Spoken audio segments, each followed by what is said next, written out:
Ready for dictation start. चीन में मानवाधिकार उल्लंघन पर संयुक्त राष्ट्र की रिपोर्ट ने पूरी दुनिया का न केवल ध्यान खींचा है बल्कि एक इशारा किया है कि वहाँ आंतरिक रूप से सब कुछ ठीक नहीं चल रहा है। चीन के शिनजियांग में अल्पसंख्यक मुसलमानों से जुड़ी यह रिपोर्ट सोचने को मजबूर करती है। हालांकि इस आधिकारिक रिपोर्ट को पहले ही प्रकाश में आ जाना चाहिए था, पर संदेह तब होता है जब संयुक्त राष्ट्र मानवाधिकार उच्च आयुक्त मिशेल बैचलेट अपने कार्यकाल के आखिरी दिन यह रिपोर्ट जारी करती है। मतलब उन्हें पता था कि जब रिपोर्ट उजागर होगी तो चीन की नाराज़गी भी झेलनी पड़ेगी। अच्छा तो तब होता जब मिशेल पहले ही इस रिपोर्ट को जारी करती और आधिकारिक रूप से उइगर मुस्लिमों तथा न्याय की रोशनी पहुंचाने में मदद करती। रिपोर्ट का देरी से आना और मिशेल के कार्यकाल के आखिरी दिन आना अपने आप में संकेत है कि संयुक्त राष्ट्र पर चीन का कितना दबदबा है। दुनिया के चंद देशों का ऐसा दबदबा किसी भी नीति या नियम कायदे के विरुद्ध है।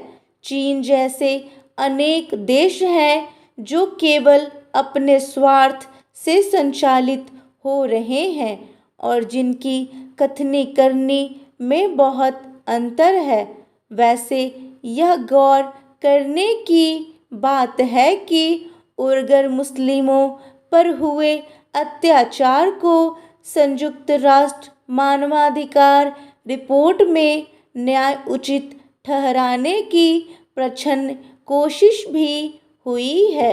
रिपोर्ट के मुताबिक चीन ने आतंकवाद विरोधी रणनीति के नाम पर अल्पसंख्यक मुसलमानों के मानवाधिकारों का गंभीर रूप से उल्लंघन किया है। चीन जैसे अनुदार नीतियों वाले देश में कथित आतंकवाद या उसकी कथित आशंका का हवाला देते हुए भी यह संतोष की बात है कि इस अत्याचार को मानवता के खिलाफ अपराध बताया गया है। 48 पृष्ठों की रिपोर्ट में कहा गया है कि चीन में बलात्कार, जबरन नसबंदी और लापता होने की घटनाएं खूब हो रही हैं। ऐसा सरकारी नीति के तहत किया जा रहा है। विश्व में कई देश हैं जहां घोषित सरकारी नीतियों के तहत किसी न किसी मानव समूह की धार्मिक, सांस्कृतिक, भाषाई पहचान को मिटाया जा रहा है, जहां अभिव्यक्ति की आज़ादी का कोई मतलब नहीं है, जहां अल्पसंख्यकों की आबादी को जबरन काबू किया जा रहा है, शिक्षण प्रशिक्षण के नाम पर जहां महिलाओं पर कहर बरपाया जा रहा है। ज़्यादा खतरनाक बात यह है कि चीन की पुलिस सुधारने के नाम पर गैरकानूनी ढंग से भी लोगों, खासकर महिलाओं को यातना दे रही है। चीन ने वर्ष 2017 में ऐसे प्रशिक्षण शिविरों की बात स्वीकार की थी, लेकिन यह नहीं बताया था कि वहां कितने लोग रखे गए हैं। एक अनुमान के अनुसार 10 लाख के करीब उइगर मुस्लिमों को शिविरों में रखकर उनकी आबादी को कम किया जा रहा है। जाहिर है चीन ने रिपोर्ट पर कड़ी आपत्ति जताई है और इसके लिए चीन विरोधी ताकतों को जिम्मेदार ठहराया है।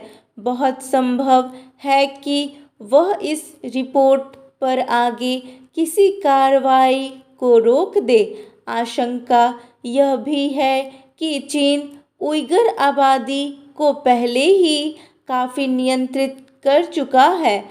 उनके इलाकों में वर्ष 2017 से 2019 के बीच जन्म दर 48.7% गिर चुकी है। बहुत संभव है कि चीन ने पूरी स्थिति को नियंत्रित करने के बाद ही संयुक्त राष्ट्र को यह मानवाधिकार रिपोर्ट बनाने और जारी करने दिया हो। आगे सिवाय चर्चा के शायद ही कुछ हो। दुनिया के विकसित या सुरक्षा परिषद के अन्य अस्थायी देश अगर पूरे ईमानदार न हुए तो विपरीत विचार संस्कृति समुदाय को दबाने की गलत परिपाटी कभी बंद नहीं होगी।